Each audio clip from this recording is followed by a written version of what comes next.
大家好，我係 Good Channel Thai 對路泰國嘅 Kun Ming啊。今集企業出海泰國錦囊，將會同大家探討一個顛覆全球航運格局、投資額超過1萬億泰銖嘅超級基建——泰國陸橋計劃。如果你係從事物流、貿易、供應鏈嘅老闆，今集嘅內容記得千祈唔好錯過啦。因為當呢個項目落成之後，傳統依賴馬六甲海峽嘅遊戲規則將會徹底改變。你而家唔報告，將來可能會係蘇州過後冇艇搭。簡單嚟講，泰國政府正大力推動喺南部嘅春鳳府同埋拉郎府興建深水港，並透過高速公路同鐵路將兩邊連接起嚟。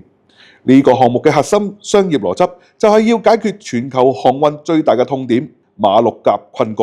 目前馬六甲海峽已經極度擠擁，亞洲現時佔全球貨運量超過40%，全球有超過25%嘅集裝箱，60% 嘅石油運輸總量必須經過馬六甲海峽。面對地緣政治嘅風險，供應鏈極之脆弱。泰國陸橋一旦開通，時間成本驟降，貨運可以直接由印度洋穿過泰國灣，唔使再繞道馬六甲海峽，航程縮短至少14日。運輸成本降低35%，戰略地位轉移，泰國將會由旅遊大國升級為東南亞物流轉運樞紐。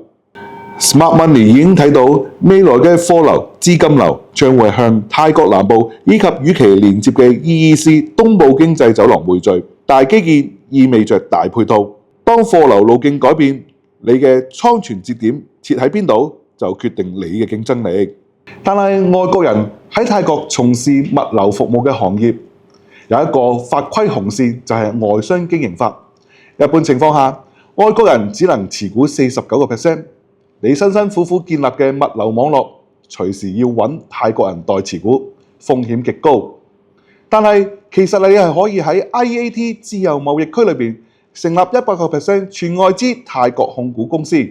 歡迎私信我哋嘅商業顧問，了解更多。